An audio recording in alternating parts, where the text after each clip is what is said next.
All right, welcome back to Beneath the Helmet. I'm your host, Arjuna George, former fire chief turned leadership coach, theory provider, author, and podcast host. So, if mastering team building, team cohesion is of interest to you, this episode is definitely a must listen.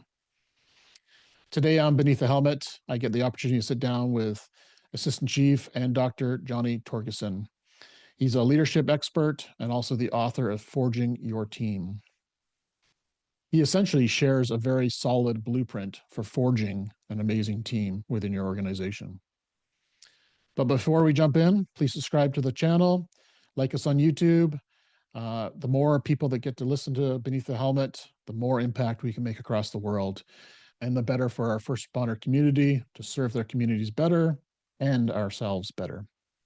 So Johnny's story is not just inspirational, it's definitely very actionable as well. If you've ever struggled with team cohesion issues, recruitment or retention issues, or even just that crew that just does not click, this episode is a must listen. So let's get into it. Until next time, stay well.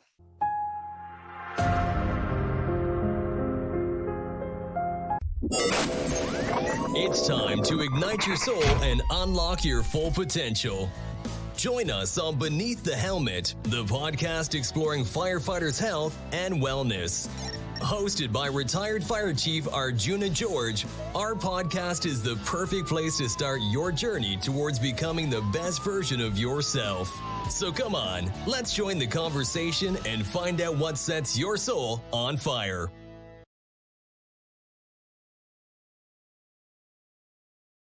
All right, welcome back to Beneath the Helmet, everyone. Very excited to have you join us today. I'm your host, Arjuna George, and today I get a chance to sit down with the author of Forging Your Team. I get to sit down with Assistant Chief and Dr.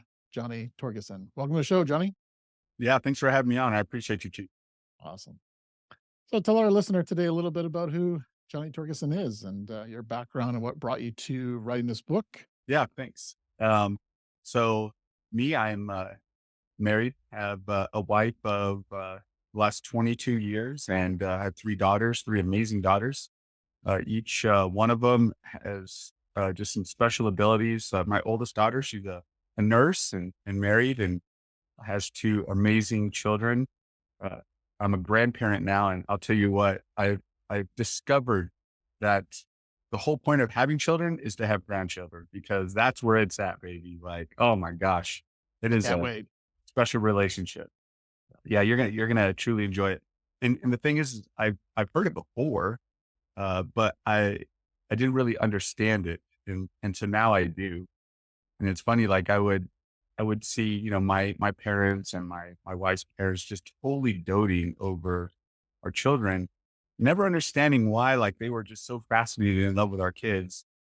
But now I get it. Now it's just like, oh my gosh, like it is a special relationship. And so I love it. Love being a grandparent. My middle daughter, she um, plays like 8 different instruments. She's studying to be a nurse right now. She wants to go into the military as an officer in the medical field. And so she's starting out and doing the nursing thing. And each one of those daughters graduated valedictorian, just super, hardworking kids.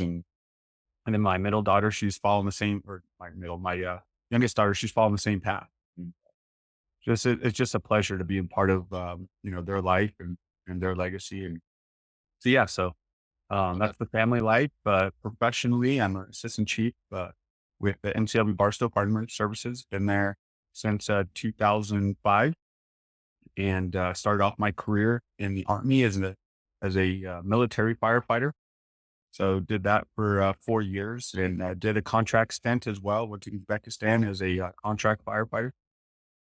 And so that's a synopsis of the fire career. I'd love to hear what brought you to go through school to such a degree where you got your doctorate. What was the drive behind that school and that education for you?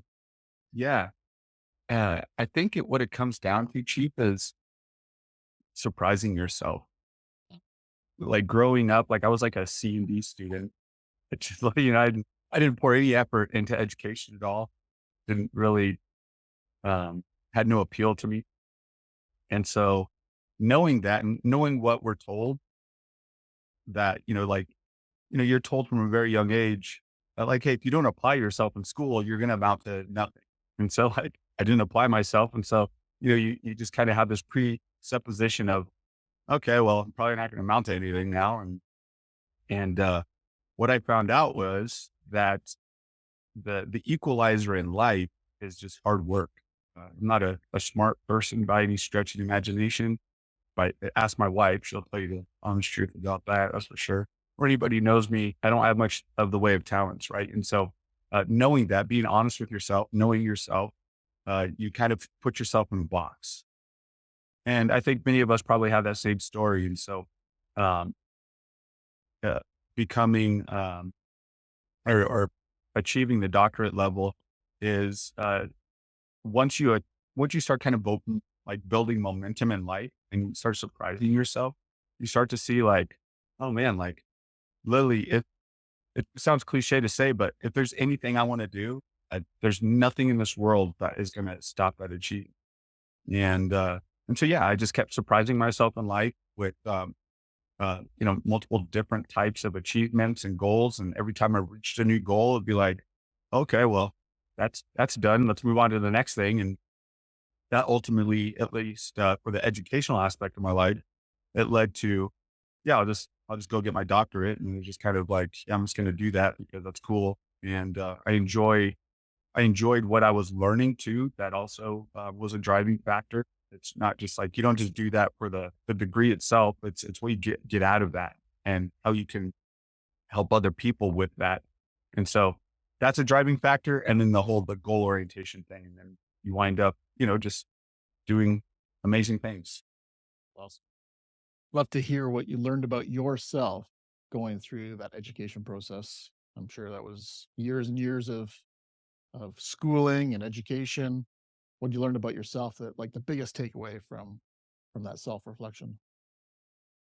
Yeah. I think the biggest takeaway would be, uh, I'll give you a little story. And that is, I was in the middle of my dissertation. And when you're doing your dissertation, like it's broken up into pieces. Like there's these things that you need to achieve, like steps. And so, while I was in the middle of one of those steps, which was, creating kind of like academic rigor, uh, I had to write, a lot, do like when my research was done, I'm like applying these principles and putting all these things down on paper, and there's deadlines you got to meet. And so like, I'm going through this process, and in the midst of it, uh, it gets wiped out on my computer. Like stuff doesn't get saved. And so, now I'm doing like all this research and spending all this time just to try and retrieve this lost data. And, so I buy software, I just do all these things to try and get this back. And I can't retrieve it. It is gone somewhere in the oblivion. It's probably somewhere. I don't know. But I couldn't retrieve it. Not on my computer, not in the cloud, just gone. And so, mind you, to give some context to this, like a lot of these pieces, they're 60 hours worth of work, at least, just for these little sections of it. And so this was no different. And so losing this, and being proud of what you have, because now you got to try and replicate the magic that you had, like this great piece of work that you did, and it's gone. So like, there's that, like, okay, how do I do just as good of a job? And then the whole, like spending time doing it, and then meeting the deadline. So anyways, going back to the story, I spend about an hour or so complaining to my wife, like just devastated. And she's a sweetheart. She's trying to help me figure it out. She knows how devastating it is. And I have this moment of like, forget it. Like I got so much going on in life. Like, can't do this. Like maybe I'll just start over another next semester or something. Like you just start having these feelings. And then I just had this overwhelming thought. And that was, no, nothing's going to stop me. In fact, I'm not getting any sleep tonight. And what took me 60 hours, I'm going to do in the next 12 hours. Because, I do have some of the thought processes are there. I have some of the pieces of the puzzle. So I am able to shrink some of that down. And by the morning time, I'm going to have those complete no matter what it takes. And I had work the next morning too, hour and a half drive getting to work. And so that was just the mentality I took. And by the time the morning hit, gosh darn it, it was done, and it was a really good piece of work. And I was, proud that, I didn't give up, and no matter what the challenge was. And so, from a personal aspect, going through the process and what it takes to receive a doctorate, it challenges you in, many different facets. And, when you reach the end of that and you see that you can do it, what it really does is it sets you up with the mindset of, literally, if you ask me, hey, I want you to, in the next 5 years, build a skyscraper, even though I have no idea how to do it, I'm going to find a way. Not that I'm going to do it all myself, but we'll be getting contractors, we'll be getting loans. It's a loose point, but you really get to a point where you feel like there's just literally nothing that can stop you in life. Helpful. So for the listener right now who's like, I really want to go back to school, but how do I manage this on top of everything else in my life? What was your key strategy to maintaining relationship with your wife, your kids, working still, commuting, and doing this very intensive schoolwork? Yeah, man, that's a loaded question, Chief. I think there's always sacrifice, and the problem is most of that sacrifice isn't coming from you.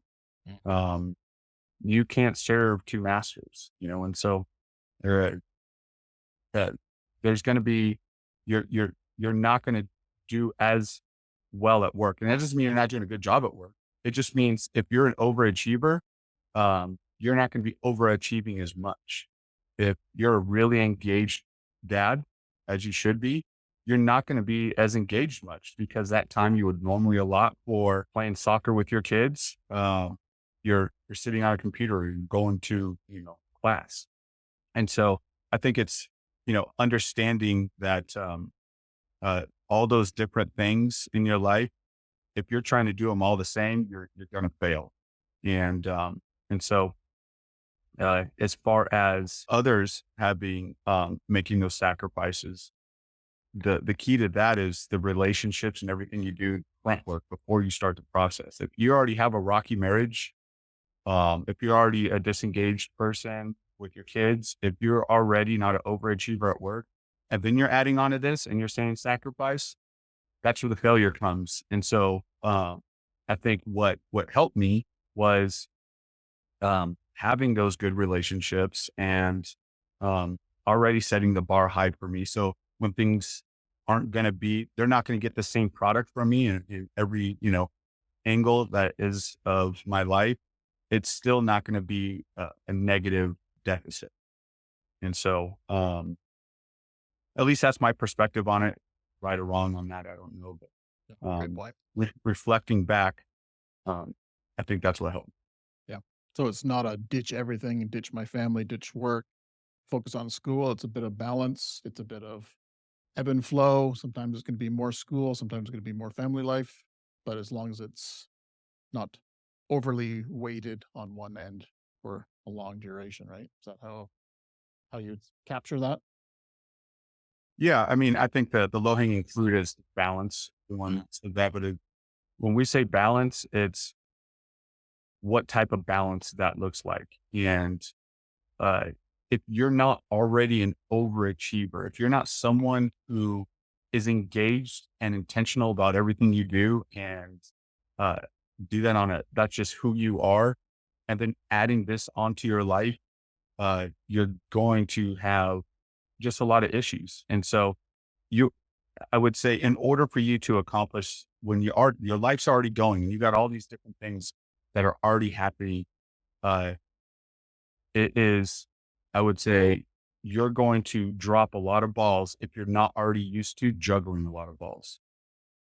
And so that's kind of the advice, is like, hey, it's not meant for everybody. So it's more than balance, because you can balance it, right? But you're still not able to achieve it. You're still not able to do it because you're not used to that type of workload. Your family's not used to that type of workload. You weren't set up for uh, doing something that's going to take as much effort and diligence and sacrifice in the middle of your life.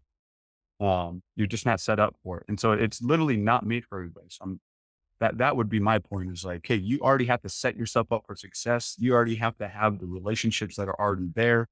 And you have to have the mindset and kind of routine lifestyle that is conducive to tackle such a thing. Because just to tell people like, oh, okay, just make sure you're balancing things.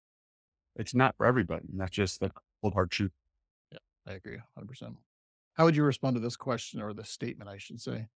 I'm an employee of the fire service. All my education, all my training should be provided by the fire service. I shouldn't have to invest my own personal money in educating myself. How do you respond to that statement if somebody said that to you? Yeah, I think that's a well, this is what I'll say to that. I would say, if I were to take that at face value, meaning you don't want to have any type of skin in the game, uh, then you're already going to fail the process, because the money part of it is honestly the easiest part. And so like, it's that other part we just talked about. It's hard. And so if you can't even put skin in the game for the money, I doubt you're going to be very successful with all the other stuff, because that's the true sacrifice. And so, so yeah, but people not trying to find a way to get educated and do that as cheap as possible, as free as possible, I'm all for it, man. I did the same thing. I working for the federal government. They have how that was paid. I'll be very transparent about it. Is they have what they call an academic degree program in the Department of Defense. And as long as you can tie that degree to how it will help the Department of Defense, then they will pay for your college degree. You have to make sure you give time back, and there's, you sign a contract with all this other stuff. But yeah, the Department of Defense paid for my education, and I didn't even know that program was out there. And I think that's a lot of things that people run into, is not really understanding the tools that are at their disposal to help them get their education on the financial end. And so, yeah, I would say, if to answer your question more succinctly, Chief, is if your mindset is, I shouldn't have to put skin in the game because I shouldn't have to have any sacrifice, and I would say you're wrong and you're already set up for failure. If your mindset is, hey, I would like to try and do this as cheap and as economically as possible, what's out there for me, then I would say absolutely that's the correct mindset. You need to do that. So, Yeah, no, I'd agree 100%. It's just a little pet peeve I have of some people I've seen over the years, right? Of going through the fire service, and they're like, I'm employed by a fire service. You give me the training. I'm not going to go pay for it myself. And it just kind of irks me a little bit of, I think you need to invest in your own leadership, your own style, your own education. If the department's not going to give it to you, there's ways, either free, cheap, or you pay for it, right? So yeah. uh, So it's funny you bring that up, Chief, because I think it's actually really, it's much deeper than the superficial kind of like um, view we can look at it as. And here's at least my opinion on it. And that is, the way we are raising kids. And I say we are raising kids because I'm part of this generation that's being raised. Like, I have a 24-year-old. And so, um, when we're getting new firefighters, I literally, I have the same age, that I've raised. And so I can't complain. And I don't mean like that you're complaining. I just mean, I can't say much about that generation when I look at these new firefighters come in and they act the same way my daughters did. And so the reason why I say that is because our generation, 40s, early 50s, the latchkey generation, um, was raised to find ways to get stuff done. Both parents are at work, like um, they're just not as engaged as how we as parents parent today, where uh, when my kids come home and they need homework, I'm there with them, helping them with homework. When my kids need to go to soccer practice, they were dropped off at soccer practice. When I did homework as a kid, and that's when I did homework, because my parents were at work, uh, I had to find out ways. I would call a buddy, hey, you got the answer for this? Or I just wouldn't do the work. He's like, I don't know how to do it. Whatever, I'll just go play outside. Um, I walked to soccer practice or whatever. And so, um, it's, it's, it's no surprise that, this generation, what you're talking about in the fire service, we're like, yeah, what do you mean that you need to provide this for me? They've been provided that stuff their entire life. I provided that stuff for my daughters their entire life because how we equated it was love. Like, hey, love is action. And if I can do it, why would I not do it for my child? And so you have an entire generation, right, of kids that are now working class, that were raised by mostly latchkey parents that tried to fill gaps that they had in their childhood of disengagement with full on helicopter like engagement. And it creates a certain type of thinking. And so, and here's another example, and that is firefighters expect a family type atmosphere. But when you'll see that family is a big deal. They want more time off. They want, they're not looking to work overtime. Everything is very much family centric and being home with their kids and being good parents, right? Than it ever has before. And so that's why we're having issues with people going into the fire service. It's not conducive to raising a family like that. It's not. And so when you have parents that were very close to you, that were very engaged, and they're in every aspect of your life, dictating your schedule on what you're doing versus us, we dictated our own schedule. Like, hey, we're going skateboarding at 3:30. My parents are still at work. That's, those worlds are colliding right now in the fire service. And then we say like, oh man, why are they always trying to do time trades and get time off? And, why don't they want to come in and use their time off to do extra classes? I did that stuff. My buddy did that stuff. That's what it takes to do the job.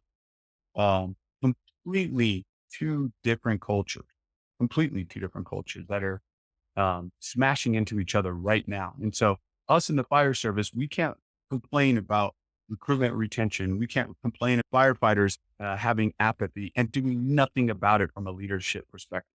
And so that's where I push back. And that's really kind of the heart of the book is we got to think differently. We got to lead differently, because the people that are in the fire service now are demanding it, and they're not going to be there. They're not going to stay there unless we change what we do.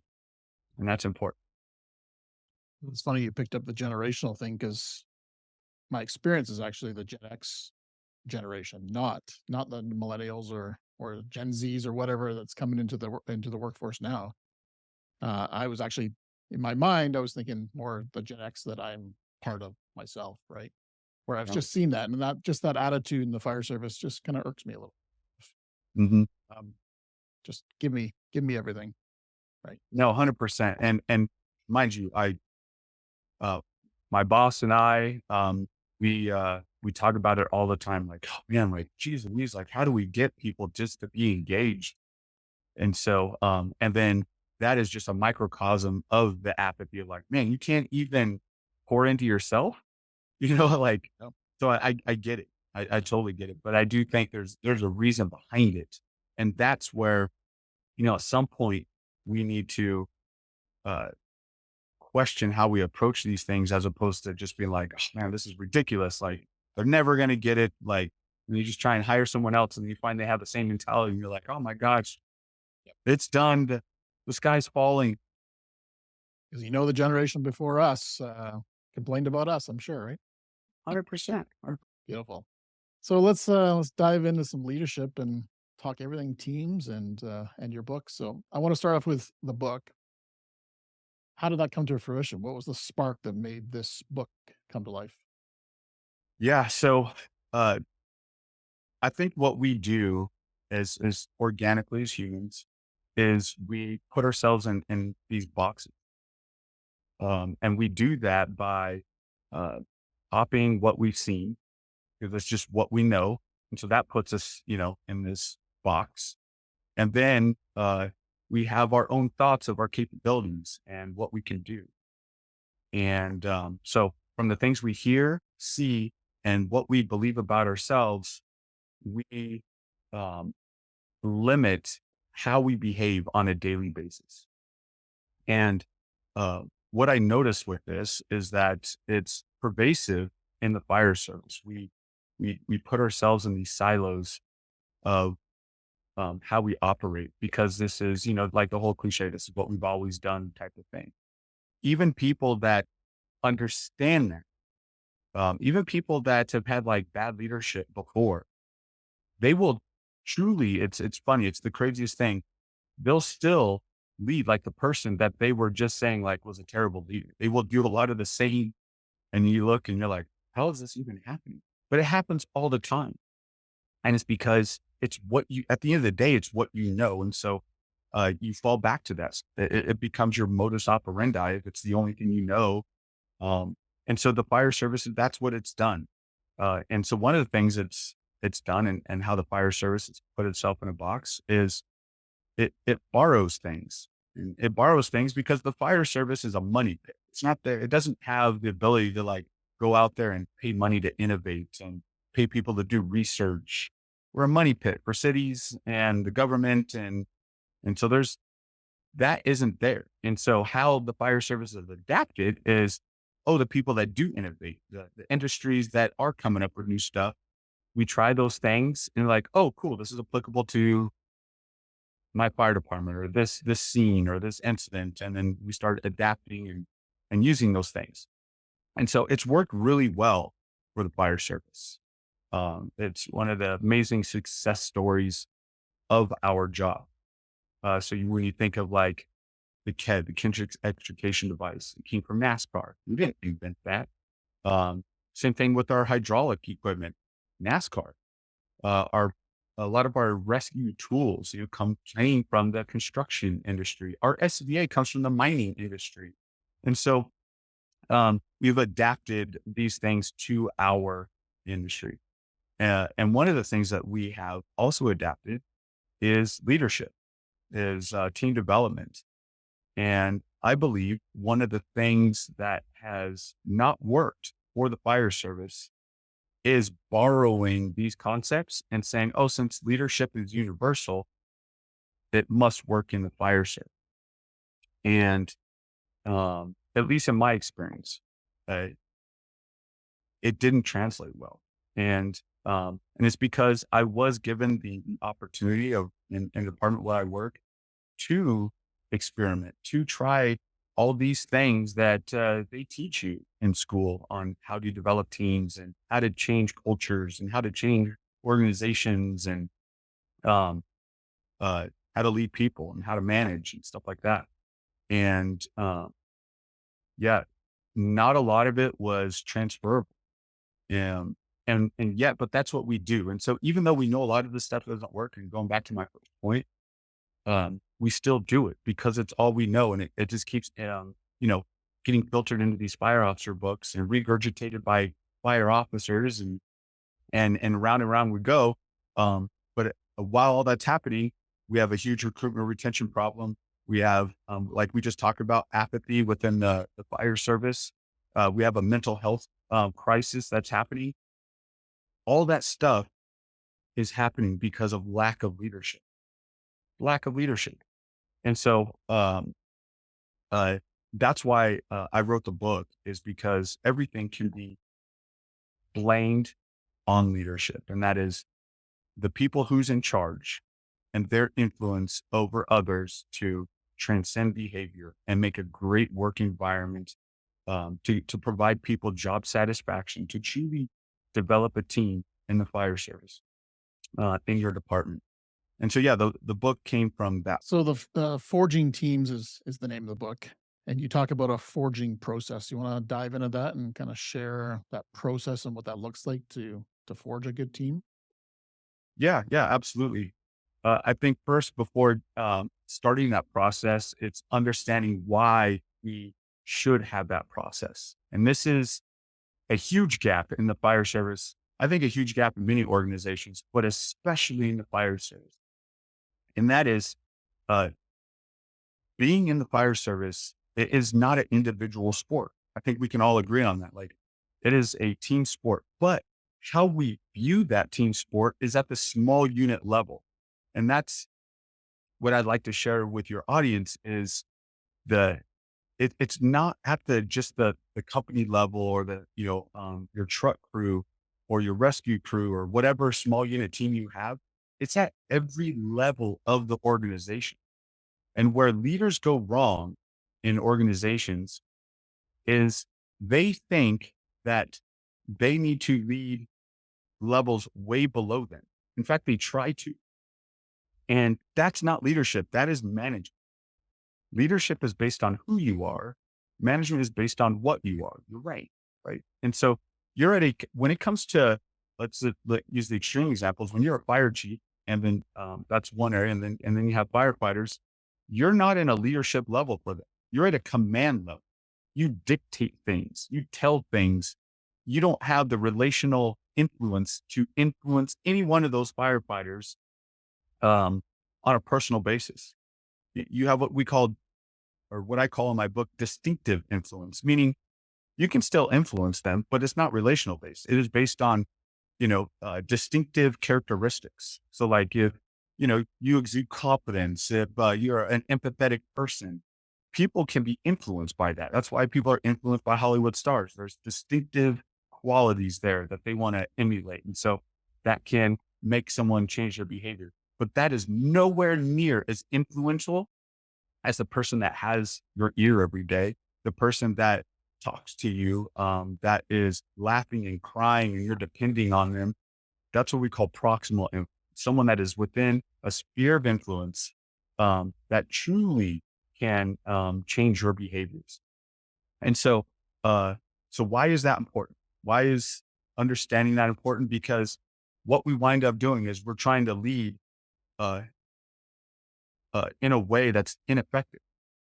How you need to lead is based on your direct report. So if you're a fire chief, your only leadership that you need to be doing is with your deputy chiefs and your assistant chiefs. I don't know, your organizational structure, but whoever's falling under you, that's your team.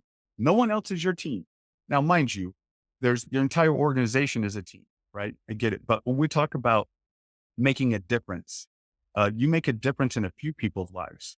And then those people that they're in charge of, they work on their team. So those assistant chiefs, they work with their division chiefs or they work with their battalion chiefs or whatever. And then the battalion chiefs, they work with their group of captains in their district. And then the captains, they work with their firefighters.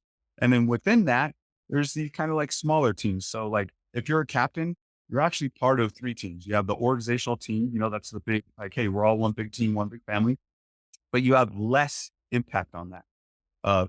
But then you have your leadership team, and that is, hey, your battalion chief that's over you and all the rest of the captains. Y'all need to be on the same page. You need to be building a leadership team. That way you guys are all sending the same message, doing the same stuff, not working against each other and like, hey, this is how our engine does it. No, this is how our truck does it. Like you hear pervasive across the fire service. That's a lack of a leadership team. And then there's your actual team, your direct reports. And so, if you as an individual will focus just on building your team, everything else takes care of itself, because everyone else does that in their capacity. And then all of a sudden you have this magical organization that has a truly inspirational culture. And so I think that before we get into like, hey, here's the steps, you need to start with that team mentality. And that is the fire service. It's not about leadership. It's about team development, and leadership is the vehicle for team development and team building. So, so with that said, okay, well, that's all fine and dandy, but how do you build a team?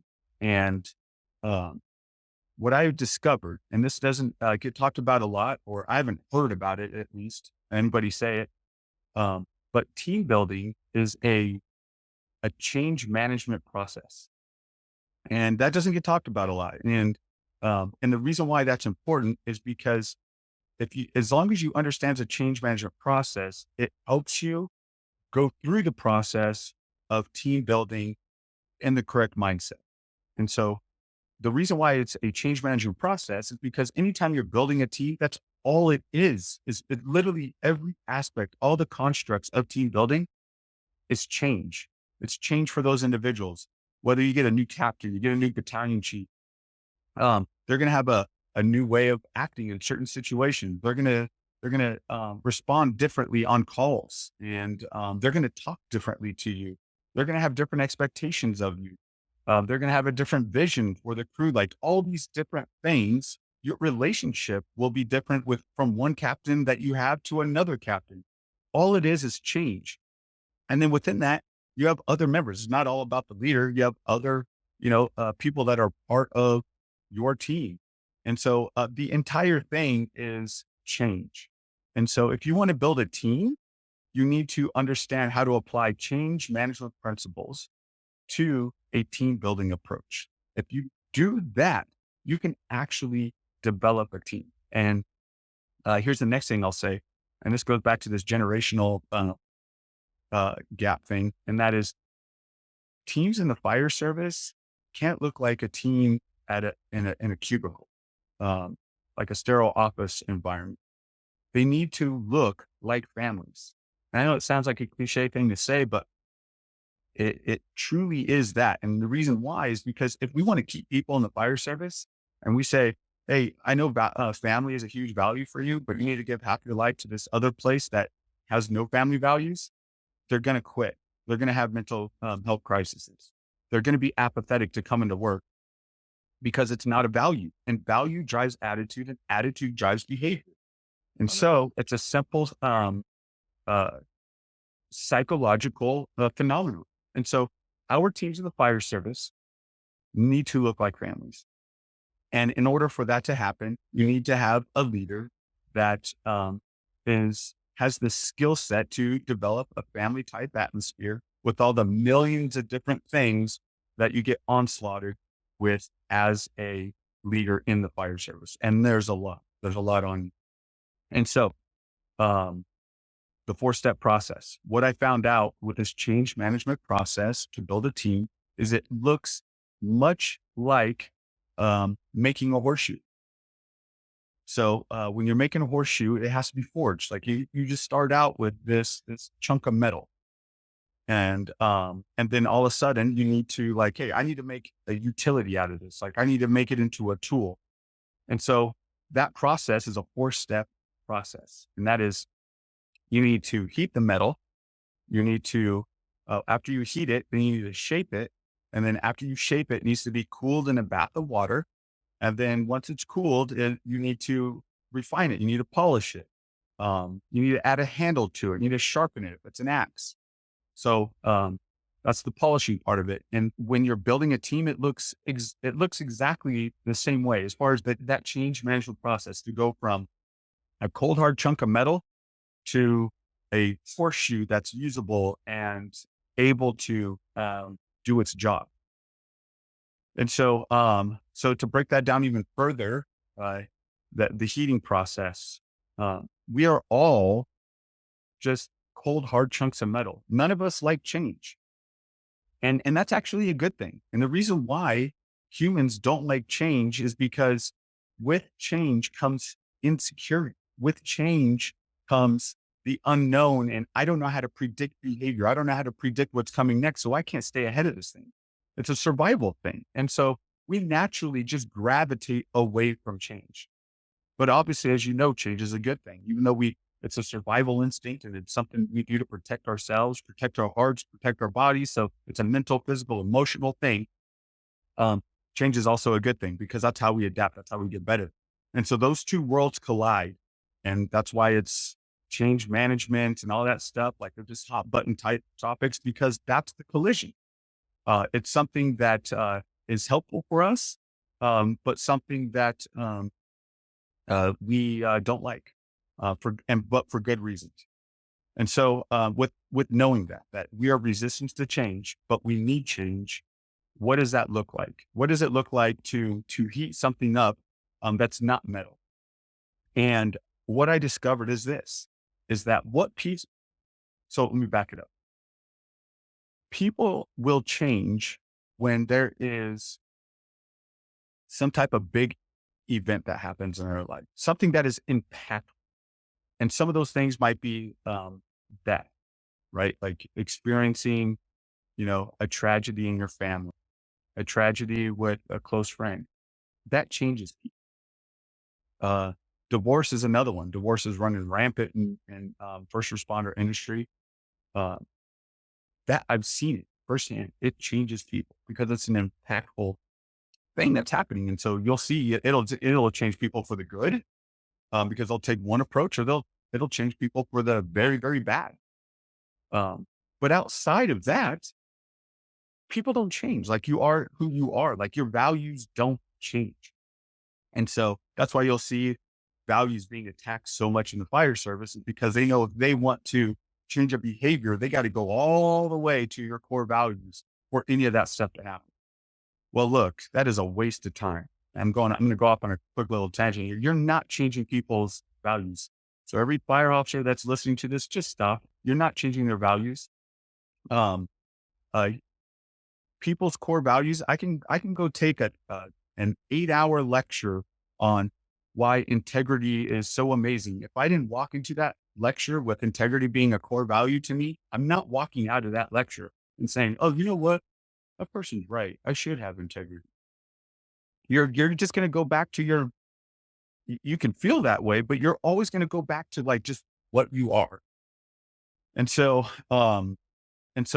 why is that important? When it comes to change management, and building a team, you need to put people in a state where they're conducive to change without having an impactful, life-altering event. And what I've found, the only way you can truly do that, to put people in an uncomfortable environment, is to raise the standards so high that they currently are, that they feel uncomfortable every day. And so there's a lot of things that go into that. One, people get confused with raising a standard as change. That's not change. That's not how that works. When we talk about change, we're talking about changing behaviors, by the way. We're not talking about changing processes in an organization. Now, you can change processes in an organization to help influence behaviors, but when we're talking about team building, what we're talking about is raising a standard so people are uncomfortable and they're used to being uncomfortable. And so now they're ready for change. If you don't raise the standard, a standard of excellence, there's no amount of change to people's behaviors that are going to be affected. And so here would be an example. You have a son or a daughter and you want them to do well in school, right? And so as parents, you keep preaching like, hey, do your homework and, pay attention in class and stop goofing off. And so you're trying to change behaviors. That kid never does any of that stuff. And you get frustrated, and now they start getting grounded and stuff like that. That's what we do in the fire service. Is we don't raise a standard. We just try and change behaviors. And it's ineffective. And so how you do that, going back to, your kid in school, is raising the standard would be something like, hey, what I'd like to see is, hey, we're going to put you to bed at 9:00. That's now a standard for you. Like, this is, you're not going to bed at 11 or 12. You're going to be going so you can get plenty of sleep.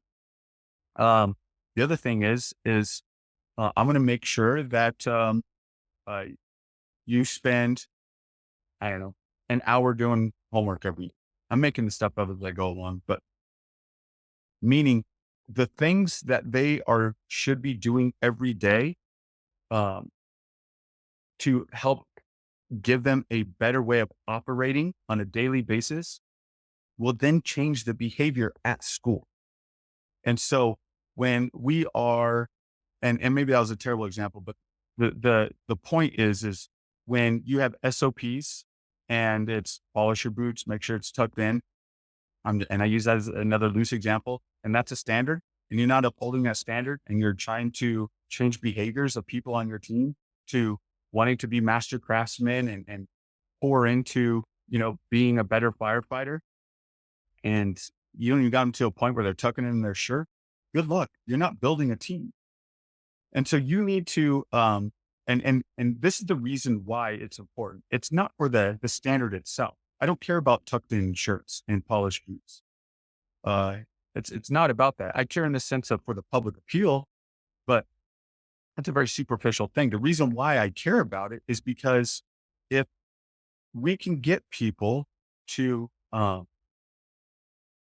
be in a state of mind where they are ready for change, then we can influence them for some amazing things. And if they're still like, just going status quo, just doing what they normally do, you're not going to influence those behaviors. And so, let me wrap this up for you real quick on this first step. The heating part of this is you need to embody those standards yourself. You need to be a broken record on this stuff. It's what I call message discipline. You need to not tell them the standard for the sake of the standard, but the why they're doing that standard. And the why is always centered on something that is above them. People want to feel special. People want to feel a part of something. That's why we have so many advocate type people in our culture now. It's because they want to be something that's bigger than themselves. They want to be a part of something that is special. And you can provide that by giving them the why. And so it becomes more, it becomes greater. And so in order to raise the standard in your department, you need to, once again, embody it, communicate it, give the big picture of the why, and be vigilant about it. Because I'll tell you what, this is where people fall off and they can't even get there because you're going to get so much hate from it. People don't like it. And it created a lot of friction in my department with me as a captain, a lot where, rumors and like, oh, he's terrible, like just, he sucks. But if you can make it through the you suck phase, right? If you can make it past that, there is a promised land at the end where just like, it's beautiful. And all those people, that were on your team or in your group that said you suck will endear you for the rest of your career. But you got to make it through that. It's kind of like, when you're raising kids, like you're going to say you suck at first, right? And then all of a sudden, they're a nurse or a doctor or a lawyer, and they got beautiful children, and all they're like, oh, you know what? I guess you didn't suck that bad, mom or dad. You made it to the promised land. And so you got to get through this uncomfortable phase. And that's why it's akin to putting metal into a furnace is, it puts that metal in a very uncomfortable environment. The metal wants to stay soft or not soft, it wants to stay cold and hard and stay where it is. People want to do the same thing.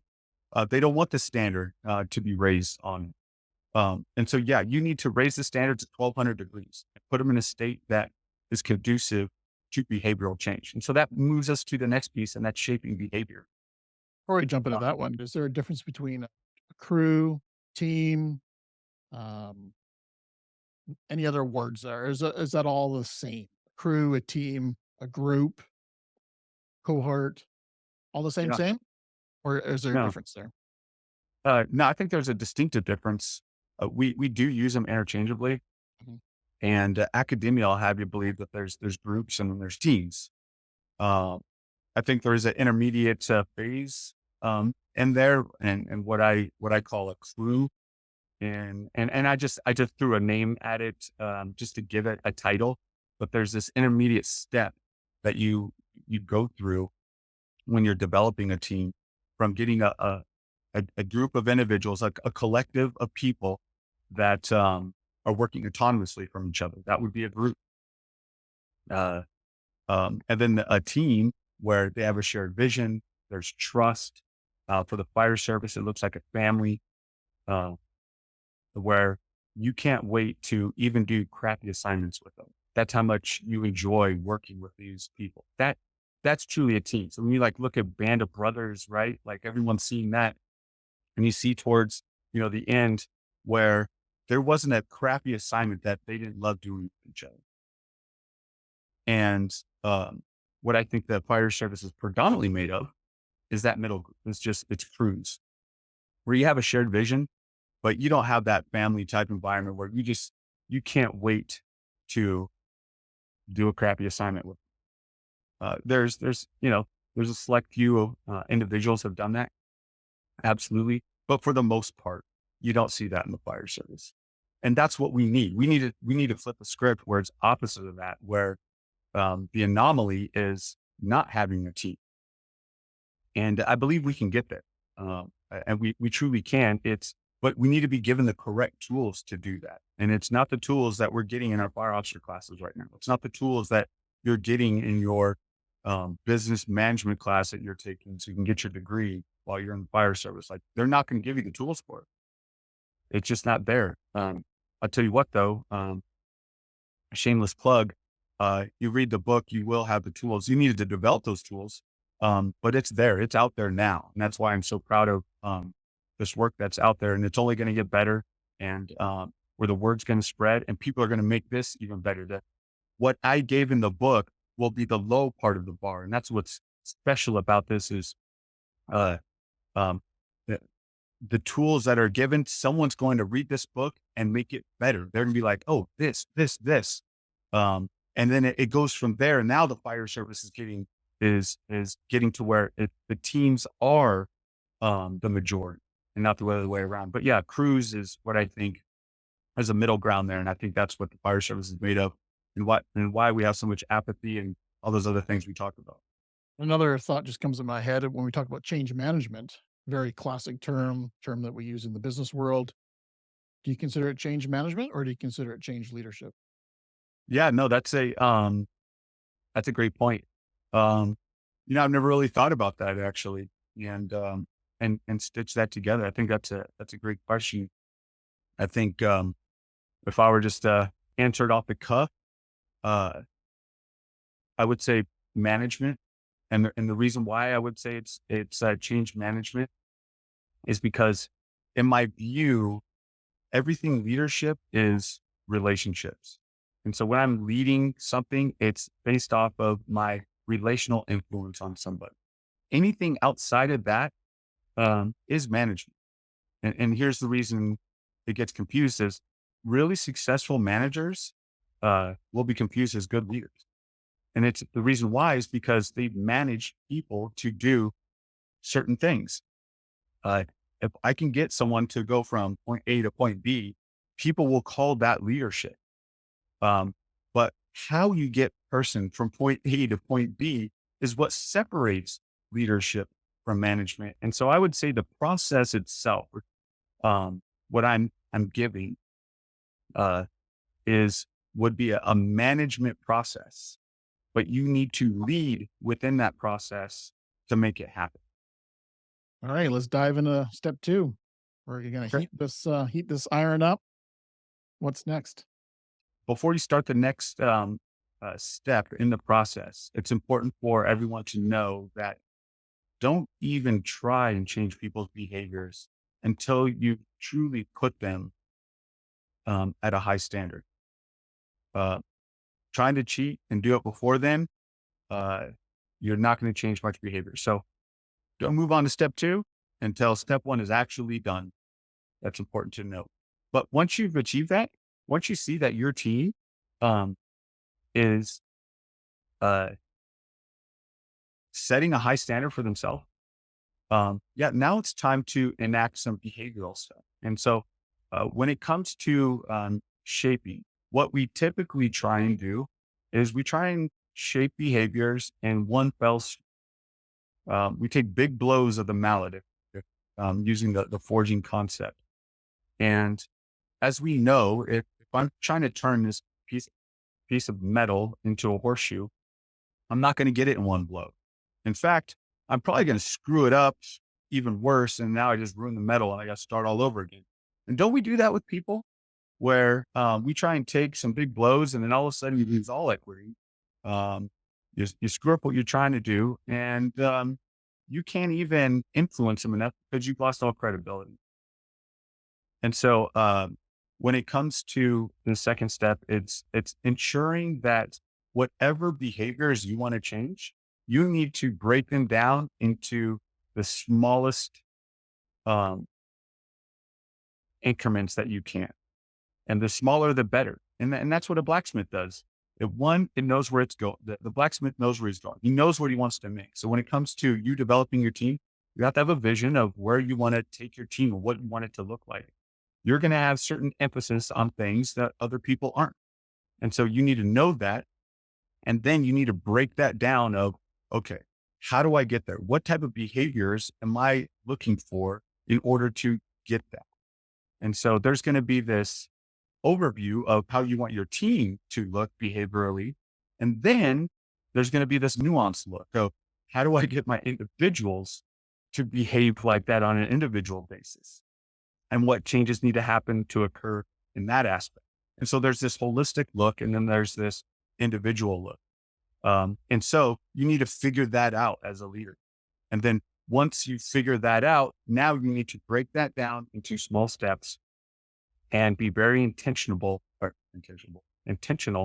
about those steps and take it as really as slow as possible. And typically that's not very slow with all the pressures that we have on ourselves as leaders. So that's why I say as possible. So that's where you start shaping behavior is standards are set. Now, hey, this is what we're going to do to shape behaviors. We're going to make sure that when things get hard in the department, we don't automatically go to talking crap at the kitchen table and talking bad about another person or talking bad about management. Like those are behavioral changes. Whatever behavioral changes you want to make. Maybe it's having a passion for the craft. Like, hey, some of the behaviors that I want to change, I want a team that lives and breathes firefighting, whatever, right? Okay, what steps do I need to take in order to get my team to where they live and breathe the fire service? So you break that down. And so whatever that may be for you, I don't know. I'm literally just making up on the fly. You figure that out and then you start enacting that in a very patient and slow and methodical way. And this is where a lot of people fall off, to be honest with you. And the reason why people fall off here is because of all the external pressures and how much change there is within your team. So external pressures. Let's say you're a new captain and you get the crew that needs a lot of work. Other crews are performing better than you. There's this sense of urgency from your boss of saying, change this as of yesterday, get your crew with better response times, get your crew to do this. You don't have, in your mind, you're thinking, I don't have time to wait in a slow, methodical process of, raising standards and changing behaviors when I need results now. And so that's where people fall off, because then they start taking large swings of the hammer. They start skipping, raising the standard, and then change never happens. You never build a team. And so that's where it's difficult. That's where people have to have patience. That's where relationships with your boss are just so critically important. I probably had just as much conversations with my boss on this aspect alone of, hey, give me time. Hey, this is where I'm at with it. I know you're looking for results right now. This is my plan. This is what I'm enacting. You got to have that relationship and be transparent and let them know where you're at. So that way it gives you time to actually do it right. Because what winds up happening is you may win the war, but you may win that battle, I should say, but you're going to lose the war. Meaning that you may be able to appease the boss for whatever tasker you had. But the war of developing this team to a family-like environment, it's never going to happen. That's the shaping part of it. But just shaking for things. my own clarity and maybe the listener too, what would be raising the bar? Like, what would be an example of raising the bar that if you were a new captain coming in, what would raising the bar look like? Yeah. So, uh, for me, it was, um, I attacked much of the engagement part of it. Like, so for me, like what I would tell my firefighters as a captain is come to work ready to work.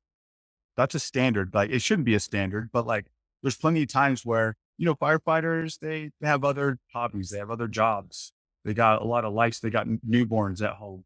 And so they come to work to relax, like, okay, man, I need a break from life and I'm just going to run some calls today. Well, that doesn't push a fire department forward because all fire departments are just a collective of little programs. And so people got to run those programs. Like there needs to, um, work has to happen. It's not just 911 calls. Um, in order for us to be effective, it's really all the 90% of stuff we do before we get to the call. Uh, and that's the fire service. And so you need engaged personnel to make that 90% work in order to be really good at the 10%. And so I needed engaged personnel. And so for me, one of the standards was, hey, when you come to work, be ready to bust your ass because I'm going to accept nothing less. You're not coming to hang out in the recliner and, eat potato chips and watch movies all day and wait for the next call. Like, we're not doing that. We're going to train. We're going to make sure that the station's good. We're going to make sure the rig is checked out and things are spotless. And so I didn't go into each one of those things because when the standard is coming to work, ready to work, everything else falls into that. So I didn't need to attack the whole, like, okay, make sure all the rigs are high and tight. Like, you have those conversations, but that's not the aspect you attack for raising the standard. The standard is that shift in mindset. Hey, when you come to work, be prepared to get it on because we're going to get it on, bro. And how I was able to accomplish that is, especially as a young captain, is I would do the work before they would get out there, or I wouldn't even really, I wouldn't even ask them a lot in the beginning. I would say, hey, come to work, ready to work. But if I needed something done, I didn't have a lot of leadership equity. I would just go freaking do it. I would just, and I embodied that hard work mentality. And then as I developed more influence and better relationships, they would just come do it with me.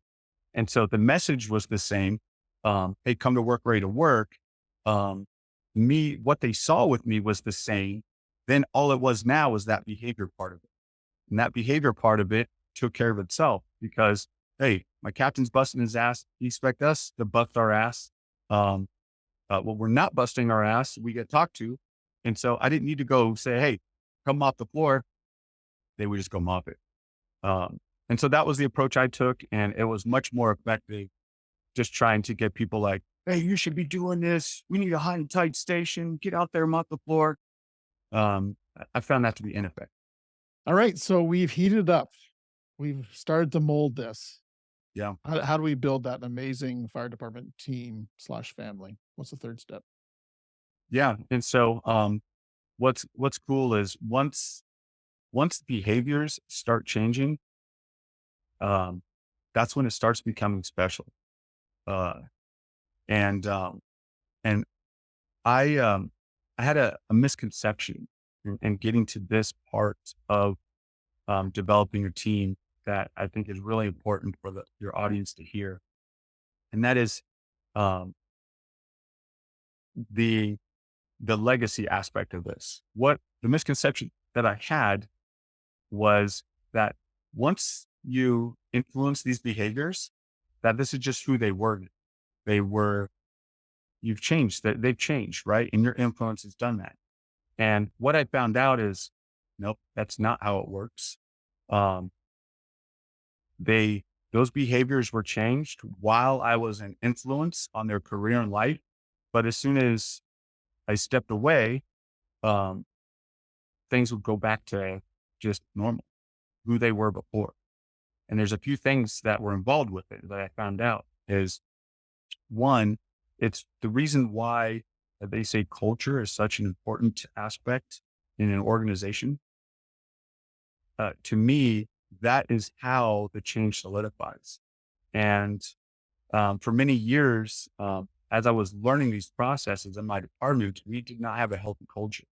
And so what would happen is if I got promoted or if went on vacation for a couple of weeks, my amazing group of individuals and team, they would just resort back to whatever was influencing them. So they would have another because I'm not there. So another overtime captain would come in and they would have the influence over my people for the next 2 weeks. And everyone else is not coming to work and ready to work and not training every day and hanging out as a family and eating together and just all those amazing things that you would do as a team in the fire service. They weren't doing that. And so they would just gravitate back to whatever the culture was.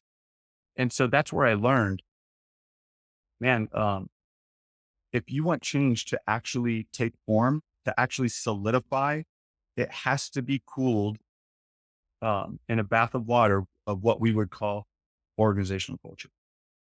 If you don't have an organizational culture that is conducive to the change that you made, as soon as you step away, as soon as they get a new leader, as soon as you get promoted, whatever may happen, when you're not in the picture anymore, they will do whatever the culture is. They're not going to do what you left them doing. And even with that said, there might be one or two that will still try and keep it going. And I'll give one example. I was able to impact a fireman in a pretty profound way. And so when I got promoted, he tried to, and they got a new captain. He tried to do the same exact stuff that we were doing, right? And what he found out is he spent a year just trying to do it. But the organizational culture and his captain had way more influence over the people that were on the team I left than he did. And so that's why I say organizational culture is just so important if you want the change to stay, to solidify. And so there's ways in which that has to happen. And one of those things is out of your control. And that is that whole, what we talked about in the beginning, where every facet, every layer of the organizational structure has to have a team mentality and be doing and setting the tone for all the stuff that you're doing. And so if you are in a situation where you don't have that culture, the only thing you can do is develop a station culture or a team culture, something that is within your influence. But there's a good chance that once you get promoted years from now, if the organizational culture is still the same, that people will resort to, the influence that is around them. The whole, you're a product of your environment. It still holds true to today. And that has an effect on team building and team development. So yeah, it's, if you're at a station, especially a multi, company station, it's working with the other captains to make sure you're on the same page, that leadership team, to where when you step away, and you go on vacation or you get hurt, God forbid you get hurt or something like that, or maybe you have a baby, you're on baby leave, that, your informal leader, your emergent leader, can, keep the team going, and they're not in an environment where, they're swimming upstream, because it's just that same standard and those same behaviors, aren't everywhere else. So yeah, so that's that would be what we call the cooling phase. That's where you solidify. You need to solidify it in a culture that is conducive to the change. Yeah, well, so many visuals going through my head as you're describing all these. It's a very visual kind of analogy and the forging concept, right? So I love it. Yeah. Yeah, they keep popping in my mind is I deal with a lot of officers and chiefs through coaching, and a lot of them struggle with that. Platoon B, Platoon A, Platoon B loves to train. Platoon A is not a big training group. And it kind of just hit me that it's a leadership issue why those officers are not on the same page. It's not necessarily the officers who they need to figure it out, but really it's the leadership above them that needs to figure that group out. Yes. Yeah. No, that's 100%. So, the reason why that happens is if we're talking like, say, ABC, right? Platoon schedule, and all three of them don't have the same standards, the problem is the BC. That BC sets the standard. That BC is the one that molds the behaviors of those captains.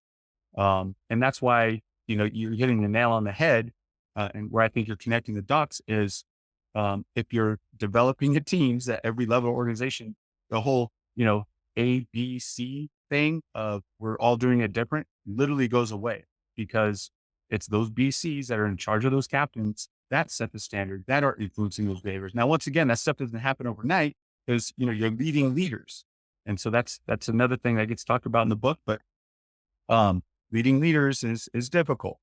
Um, but that battalion chief needs to take a team, um, uh, development, mindset, and, build a leadership team with his captain. So that way they all see like, hey, no, we need to do it. Like, let's reach some compromise. We all need to do it the same way. Um, and how you get there is going to be that person that's in charge of that team. And more than likely, they don't even have an semblance of a team. When that stuff happens, they don't even have we are a leadership team mentality at all. They just have, hey, this is my team, that's your team, and that's your team, and we do things different. And, man, does that, it's just a terrible existence on, organizational culture. Love it. Okay, we have heated up. We've shaped it. We have cooled it down. And now there's a final part, I think. And that is fine-tuning it, shining it up, right? You got it. And it's really self-explanatory. We're never there. And there's all of this, internal and external variables that happen that are just, it's an onslaught on your team. People getting hurt, people going through major, crises in their lives, divorces, and just all kinds of stuff. And then, as far as the job itself, all of a sudden, we have a different mission, because now we have our population almost, just grew overnight, because people were imported in. That's happening to fire departments all over the place, and police departments. The mission changes, people change. And so you have all these things that you have to adapt to as a leader with your team. And so it's a continual process of like, you're never there. And I think, this is where some more leaders can kind of fall off the bandwagon, is like, you need to understand that when you accept a leadership position, you're accepting an indefinite responsibility. And that indefinite responsibility is like, you're never, ever there. And some people can't handle that, because they need a point, they need a finish line. And that finish line is not there. You need to run as if there is a finish line, but realizing that you're never, ever going to get there. And so here's an example of it is, in Delta Force. You've heard of like a special forces group, Delta. One of the things, at least I know this is what they used to do, and I got this from a Delta Force briefing when I was in the Army. One of the litmus tests they use to weed out people that are trying to join that elite squad is, they don't give you a finish line. They just give you the next goal, and and you don't know how long you should be taking to get there. You just know that they're watching you, they're judging you, and you better get there quick if you want to beat the next person. And you don't even know how to save energy, because you don't know if you're going 1,000 miles, or you're going at 500 miles, or you're going 20 miles. Because obviously if you're going 20 miles, well, I'll just sprint the whole time. And if I'm, going 500 miles, I'll back it off. Well, if I'm going, whatever, you get the point. It makes it to where it's this indefinite process. And that's what leadership is, it is an indefinite process where you have new people coming in and out of your team. You have, different external and internal pressures that you're dealing with, new bosses that are getting promoted, changing the game on you with their vision and what they want to do. And you got to lead and develop a team through that. And then once you get there, how do you maintain that thing? How do you maintain it? How do you keep it at a team level? And that's this polishing and refining process, this indefinite leadership game that you're doing. Love it. Love it. And I think that's the process, right? That is the forging that you've talked about. that whole process? Yeah. So that's the change management process of building a team. And so there's a bunch of different things that go within that. Um, and I won't go into them because within that, there's your team goes through a cycle. Um, there's 6 pieces of that cycle that I noticed. And that is, there's this chaos phase. These are phase and cycles, right? So it's phases. So there's a chaos phase, there's a controlled chaos phase, there's an erratic phase, an identity phase, a acceleration phase, and a regenerative phase. And so within that change management process, your team is going through these phases of where they're at in the process of becoming a team. So remember, the change management process is just a process. The how we go about that process, there's a visual of that process, and that is the team phases. So within what it looks like and the kind of like the universal approach, that's what we're talking about. But within that, there's skills that need to happen. There's tools that you need to be able to use in order to get through each stage. And obviously, we don't have enough time for that here, but there's a lot more to team development than just that. Like just having that information just kind of gives you a superficial like view of the process, but not actually on how to do it. Because obviously, there's like, hey, this is what a ladder should look like when it's up against the building, and here is what it should look like at if we were to break it down into 4 steps. But within those 4 steps, you have all these movements and functions and commands that you're doing, and we haven't gone into any of that. I'm curious to hear your one golden nugget of what kills a good team. Boil that down to one event or one trait or whatever that looks like. What would kill a team? Yeah, I think what kills a team is the leader not being consistent in his message every day. And what I mean by message, it's not just what you say, it's really how you make people feel. Maya Angelou says, it's not what you say, it's not what you do, it's how you make people feel. And so leaders need to be vigilant on being consistent with their message. And so how I've done that is I've simplified that process for myself. That is before I come in to shift, every single shift, doesn't matter. I literally do a mental rehearsal, and that is I need to awe people every single day. It's my way of being consistent in my behavior so I can make people feel safe, feel valued, and feel like they're part of a family. And simply that acronym, AWE, or mnemonic, I should say, is attitude, work ethic, and empathy. I no matter what is going on in the firehouse, no matter what pressure is coming down on me from the top,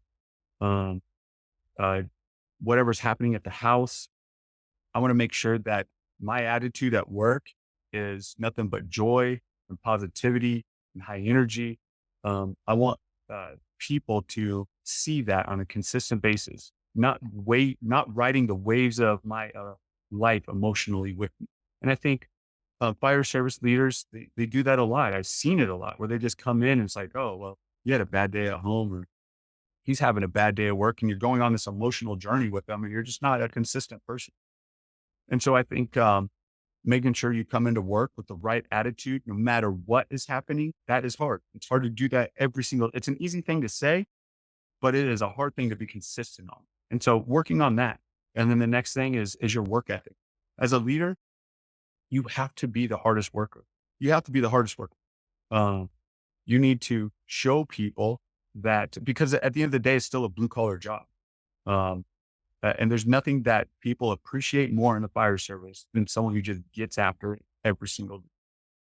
And so, you need to get after it every day. It doesn't matter how tired you were putting up a fence around your house the entire weekend. Now you're coming to work and you're just mentally and physically exhausted. Well, that's not fair that they get your leftovers. It's jacked up. No, you signed up for a leadership position. So guess what? Go lead. And so when my captains come in like that, I empathize with them. I try and optimize their day with them. meaning you can still work hard, but there's levels of working hard.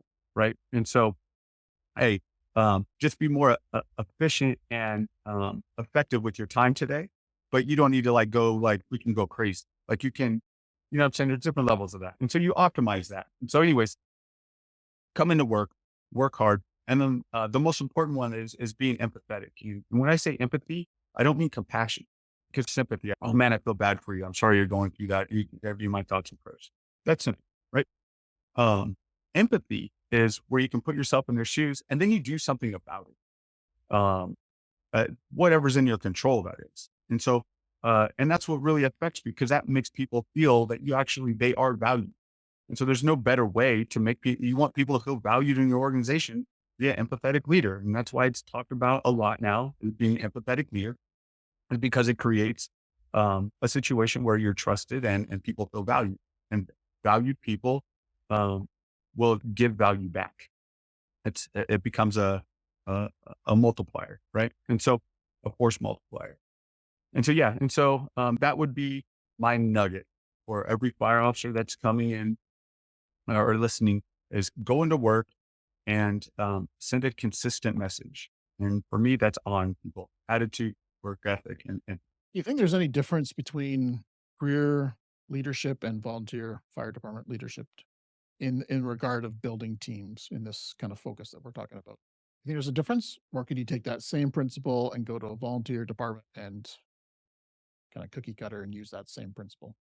yeah. And so, no, I think it is a cookie cutter principle, how you go about doing it. So, because it's human behavior at the end of the day. And so human behavior, no matter, I don't care if you're a volunteer or you're a paid firefighter, uh, those firefighters are still have the same personalities. And so you still have to raise the standard. And if the standard is, for example, hey, we have training on the first Tuesday of every month, or the whatever, and you're part of this organization, you're truly volunteering. We expect you to be here. We expect you to be here because you're part of this organization, and we expect you to be here not only because you're part of the organization, but we also need you. We need you here because we can't do it without you. In fact, we need all of you. We need all hands on deck to protect this community. And so, yeah, that standard still needs to be high. And so it's really how you implement this stuff is the differences. But human psychology is the same. So I would implore people to use the same approach, but how you enact the approach that's where the coaching and the consulting and all that stuff, because there's a lot of nuances that come with enacting this. Well, Chief, as we come to a close, I want to give you kind of the stage to share whatever is burning in your mind right now that you would feel regret if you didn't share it with the listener right now. Is there anything that's kind of in the back of your mind that maybe I didn't ask you, or that's something you just want to share?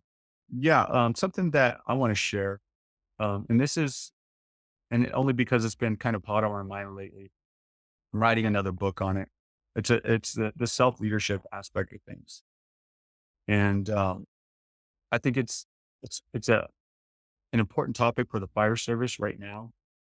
Is how we go about leading ourselves. We talk about leading teams and how important that is to your department and the fire service.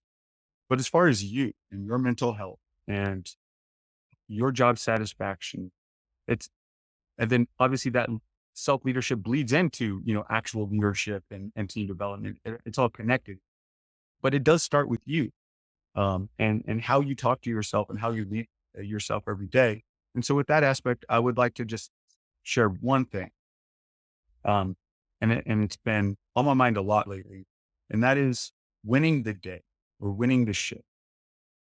I think we have this, we can easily fall into a pattern of letting the days win, and then those days stack up, and all of a sudden you let the week win, and you're living for the weekend, or you're living for your 4 day. Like, oh man, can't wait for the weekend, or I can't wait for my 6 day. Oh, this has just been a rough week. And we give up on, we give up on the day. And then all of a sudden you kind of got a miserable life, and everyone knows it because you're taking it out on everybody. You're just always cranky. Or even if you're not always cranky, as soon as something like bad happens, you just fall apart. And I think a lot of that happens because we're not leading ourselves. And so I want to give some tidbits on that just real quick, real briefly. And that is if you want to win the day, there's three things you need to do. You need to, one, you need to have a plan for the day. Every day as an individual, and I'm talking about a loose plan. I'm not talking about if you're that type of person and you just formulate plans and whatever, like absolutely. But for the majority of us, for people like me, it's a loose plan. Hey, I want to accomplish this, this, this, and this today. Uh, and the reason why that's important is it's being intentional about your day.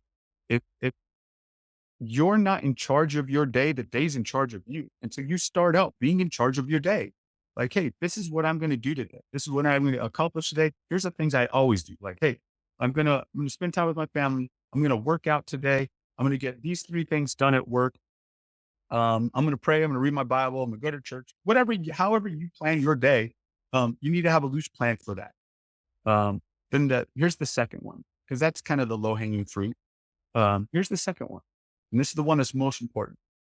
You need to be able to reset your day. And this is the reason why this is more important. This is why most people start kind of giving up on their day and giving up on their week, is because instead of resetting, they surrender. And so, for example, you get an onslaught of just bad news in the morning. Just your plan falls apart. Here's my loose plan. I'm like, oh, great. Like this sucks. This sucks. This sucks. I cannot wait for this day to be over. What has worked for me is, instead of surrendering the day, I look for an immediate micro win.